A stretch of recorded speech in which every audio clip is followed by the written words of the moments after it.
In this episode, we will talk about why are so many foreigners leaving the Philippines. The Philippines has lost its charm slowly over the past year or so. It gained popularity during the pandemic, where lots of men were sitting at home and imagining their lives once the pandemic was over. Many people were watching YouTube videos, and many vloggers, expats in the Philippines, reaped these rewards by making videos and earning money. Essentially, they were selling this fantasy. But the reality is very different. The Philippines has changed over the past couple of decades. Things have drastically changed in the dating scene when it comes to women. They no longer need you to physically be in the Philippines. Therefore, once you get there, they show very little interest in you, especially if you're looking for a real relationship. Even if you're not, even if you want to go and party and enjoy, the bar scenes, the club scenes, the women, the P4P, everything is becoming more expensive and lower quality. There are many reasons otherwise why people are leaving the Philippines. So, why are most foreigners leaving? A few of my friends that still live or did live in the Philippines have told me things that they find make living in the Philippines challenging. These are guys that vary from 30-something who came over for a holiday or work and decide to stay and set up a business, to retirees who were traveling sometimes with family and decided to stay. Some of the latter are now in their 80s. I lived there, based in Manila, from 2015 until 2022 and met many people, both expats and locals. I found the country both frustrating and charming. Here are my thoughts. Keep in mind the following has been written by someone else, but I do agree. This is what he says. You're never fully accepted into the country. For example, during COVID, a friend who lived in the Philippines for over 30 years was told to go home when he arrived home, Scotland, after a trip abroad. You'll often be viewed as a cash cow and be expected to contribute to everything from functions, staff, and the extended families, hospital bills, and weddings. Check the same person hasn't died multiple times, but often get little or anything in return.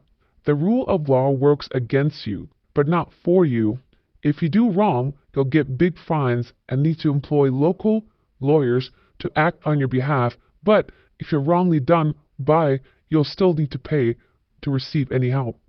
Example, you pay taxes and give money to the community, barangay, the local police for their Christmas party, but if you have a fire, they'll demand for payment. If you want the fire dealt with, and if your home is robbed, you'll be expected to hand over some money if you want real investigation. If you're involved in an accident, you'll almost always be at fault, even if you weren't. I had a motorbike rider ran straight into the wing of my car as I was driving into my workplace car park. He was riding along in the cycle lane, and I didn't take notice of the security guard and stopped like the rest of the traffic. I was worried about him when myself as an angry mob who hadn't even seen the accident gathered. One guy started yelling at me and was getting very aggressive. Thankfully, our security guard and a workmate sorted the situation. The security guard pointed out that the whole incident was on my dash cam and was being recorded on the worksite cameras, and my workmate countered his aggressive behavior with his own. The rider was escorted to the hospital 3 doors away but didn't go in. Others tell of stories where one occupant in a car was tricycle has turned into 5, all with injuries, and were stopped to help when a car in front of us veered off the road, has ended up with them being accused of causing the accident. Lesson learned. Be aware they're not in your home country, that you are not in your home country, and some see you as an easy target. You are responsible for the actions of people that you employ. One friend employed a young local guy that he felt sorry for because he'd been kicked out of his job and had no money or place to stay. 2 years later, the guy was drinking too much and causing problems.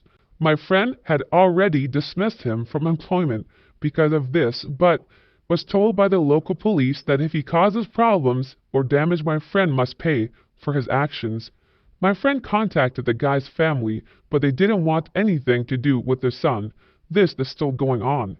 You cannot own land, only the property on the land, and sometimes the person that sold you the property didn't have the right to sell you it in the first place. You can only own 40% share in a business, meaning that you can lose your business due to a 60-40 takeover. It's also hard to find work when there's Filipinos' first employment rule in the place. Then, of course, there's the constant corruption, endless red tape, unexpected hurdles, and lack of consistency and moving of goalposts. Yes, life in the Philippines can be fun, but it is also a very frustrating place and a challenge. Anyone who is initially wowed by the hospitable people, hot weather, nice beaches, and cheap cost of living doesn't have the full picture. I agree with everything this person says, and someone in the comments area says, "My house was robbed whilst I was sleeping in it. I called the police. They came and wanted 5,000 pesos to conduct an investigation. I told them, no way, I will pay for you for doing your job. That was a long time ago. Back then, 5K was a lot. I later found out that it was an inside job, and the cops figured out it was my worker. They got a cut from the proceeds off them. I told the cops I'm going to electrify my razor wire. They said, you can't do that, sir. If someone dies as a result of trying to get in, we'll charge you with murder." Incredible.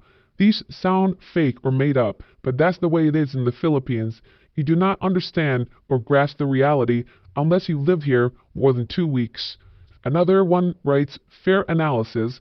I've experienced some of what you had said myself, which is why expats need to be flexible and adaptable, and if they aren't happy, they can move on and explore other low-cost Southeast Asian countries like Thailand and Vietnam.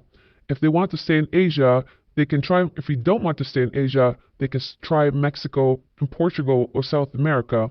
Philippines is a very unique place with pros and cons for sure. Personally, I think the garbage, congestion, and the noise may eventually get to you."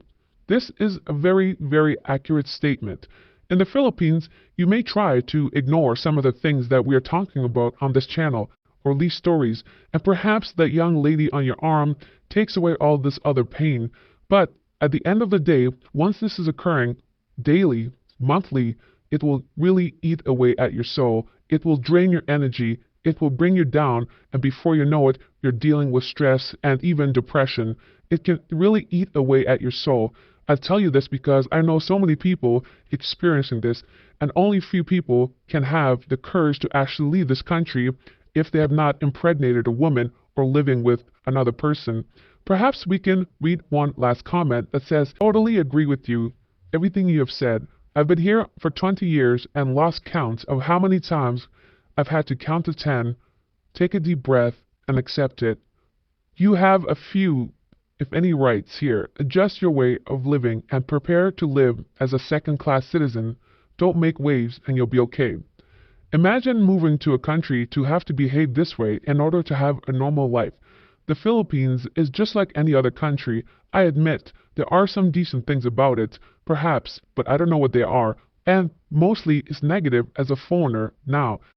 The best comment is that easiness becomes a nightmare. Precisely. Because they're easy, it means they've done it with everyone. Women are easy because they have no value for themselves. They have zero respect for their body, and they'll sleep with anyone on the first day. That's why you might think, oh, she only slept with 5 or 6 people. But imagine those 5 or 6 people sleeping with 10 or 20 people. You have to multiply it. The worst comment is, why do you people listen to a gay man for dating advice? I'm so offended. Thanks for watching. God bless.